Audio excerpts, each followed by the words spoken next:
जनता येत्या निवडणुकीमध्ये सरकार बदलेल, सरकार बदलणं लोकशाहीसाठी आवश्यक, खूप काळासाठी सरकार राहिल्यास ते अहंकारी होऊन जातं। टीव्ही9 मराठीच्या मुलाखतीत अभिजित दिपकेंकडून भूमिका स्पष्ट। मोदी शहा हे स्वतःच्या सरकारच्या असंतोषाचे जनक। तरुणांमध्ये ट्रोलिंगची सुरुवात नवरुग्णांकडूनच झाली आहे। माफ करण्याऐवजी मोदींनी माफी मागावी, उद्धव ठाकरे यांचा हा पलटवार। आमदार फोडण्यासाठी पैसे आहेत पण तरुणांसाठी नाही, राज ठाकरे सत्ताधाऱ्यांवर कडाडले। डिजिटल व्यवहारांचा उल्लेख करत आमदार खासदारांच्या कथित खरेदी विक्रीवरती उपरोधिक टीका। चंद्रकांत पाटलांनी आयुष्यभर डोक्याला तेल चोपडलं तरी बुद्धी आली नाही, मला चंद्रकांत पाटलांच्या मेंदूवरचे फिंगरप्रिंट पाहायचे।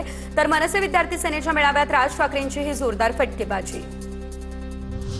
मुंबईच्या सिद्धिविनायक मंदिरातून दरवर्षी 18 कोटींची चोरी, राज ठाकरेंचा हा खळबळजनक आरोप। मंदिरातील कर्मचाऱ्यांनी उपमुख्यमंत्री शिंदेंना लिहिलेलं तक्रारीचं पत्र भर सभेमध्ये दाखवलं वाचून।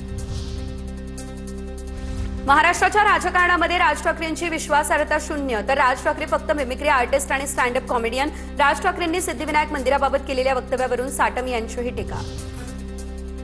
पत्रात अर्धसत्य, वाढीव उत्पन्नाचा ऑडिट रिपोर्ट आला पाहिजे। राज ठाकरेंनी केलेल्या आरोपांनंतर सिद्धिविनायक मंदिराचे विश्वस्त सदा सरवणकर यांचीही प्रतिक्रिया समोर। माझ्या मागे राज ठाकरे नावाची शक्ती, मला फक्त तुमची साथ हवी। मनसे विद्यार्थी सेनेच्या वर्धापन दिनाच्या भाषणावेळी अमित ठाकरे भाऊ काही वेळ ब्लँक झाले, त्यामुळे ते स्टेजवरून निघूनही गेले। पुढे बघूयात मोठ्या राजकीय बातम्या।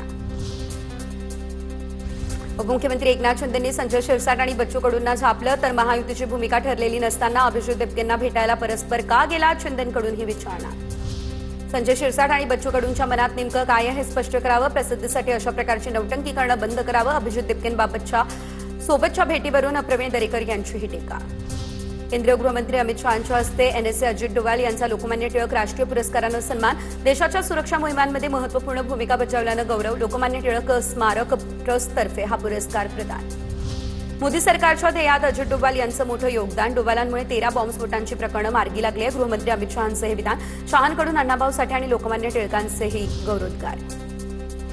पुण्यात एका चाणक्याकडून दुसऱ्या चाणक्याला पुरस्कार, तर अजित डोवाल खऱ्या आयुष्यातील धुरंधर। डोवाल यांनी राष्ट्रीय सुरक्षेला आयाम दिलाय। मुख्यमंत्री आणि उपमुख्यमंत्र्यांकडून स्तुतीसुमनं। उपमुख्यमंत्री एकनाथ शिंदे, सुनेत्रा पवारांनी सभेआधी अमित शहा यांची घेतली भेट। मुख्यमंत्री फडणवीस देखील उपस्थित। भेटीत राजकीय घडामोडींवरती विशेष लक्ष।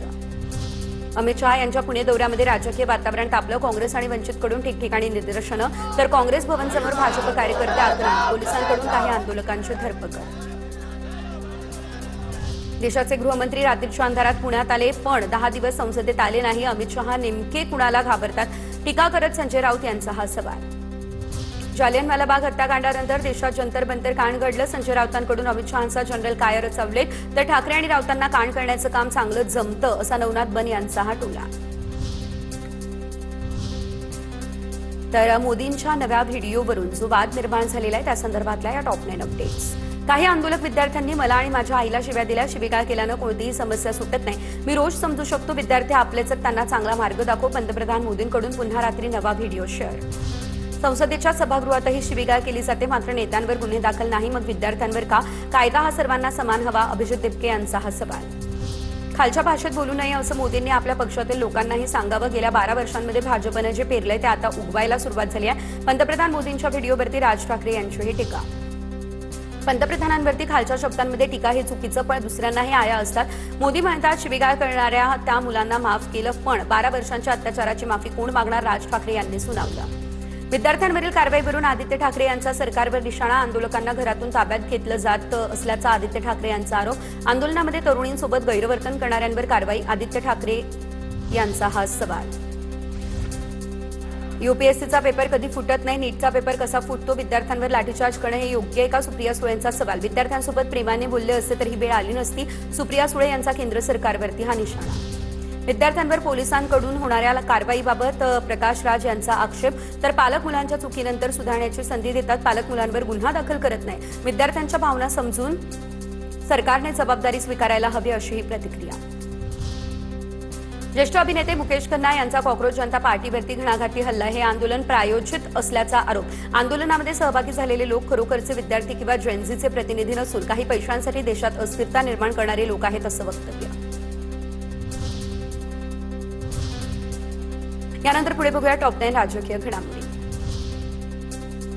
सीजेपीसह काही संस्थांच्या फॉरेन फंडिंगची चौकशी सुरू. गृहराज्यमंत्री पंकज भोयर यांची माहिती. महाराष्ट्रात गृह विभाग आणि केंद्रात ईडीकडून फॉरेन फंडिंगची चौकशी सुरू असल्याची देखील माहिती.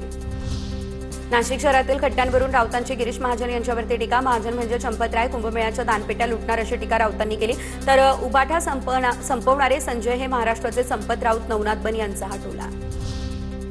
उद्धव ठाकरे आगामी निवडणुका अभिजित दिपकेंच्या नेतृत्वात लढतील. मंत्री जयकुमार गोरेंचा टोला. तर दिपकेंनी पंतप्रधान मोदींना गुडघे टेकायला लावले, विसरले का? राऊतांचा मंत्री गोरेंना हा सवाल. मुंबईच्या आंदोलनामध्ये पोलिसांची गाडी अडवणाऱ्या रिया अहिर आणि पोलिसांचा व्हिडिओ काढणाऱ्या तरुणाचा राज ठाकरे यांच्या हस्ते सत्कार. मनसे विद्यार्थी सेनेच्या मेळाव्यामध्ये हा सत्कार. आदित्य ठाकरे यांचं महाराष्ट्र पोलीस महासंचालकांना पत्र. सीजेपी आंदोलकांवरील एफआयआर मागे घेण्याच्या प्रक्रियेबाबत विचारणा. राज्यभरातील एफआयआर मागे घेण्याची नेमकी प्रक्रिया काय असणार? एफआयआर रद्द करण्यासाठी राज्यव्यापी नियमावली जाहीर करा. आदित्य ठाकरे यांची ही मागणी. छत्रपती संभाजीनगर ओबीसी आरक्षित गटातील जिल्हा परिषद सदस्य ज्योती शिंदे यांचं सदस्यत्व धोक्यात. जिल्हा जात पडताळणी समितीकडून कुणबी जात प्रमाणपत्र अवैध. तर गोलटगाव जिल्हा परिषद गटातून ज्योती शिंदेंनी निवडणूक लढवलेली. मुंबईमधील पात्र फेरीवाल्यांवरील कारवाई थांबवा. उपमहापौर संजय खाडी यांची पालिका आयुक्तांकडे मागणी. बेकायदा फेरीवाल्यांविरोधातल्या कारवाईमध्ये पात्र फेरीवाले देखील भरडले जात असल्याचा आरोप. नाना भानगिरेंकडून पुण्यातील गुंडांच्या दहशतीचा व्हिडिओ ट्विट. तर गुंड कोयत्या हातात घेऊन दहशत निर्माण करत असल्याचा व्हिडिओ. पुणे शहरामध्ये पोलिसांचा धाक उरलेला नाही. कारवाई करणारे पोलीस फक्त चमकोगिरी करतायत का?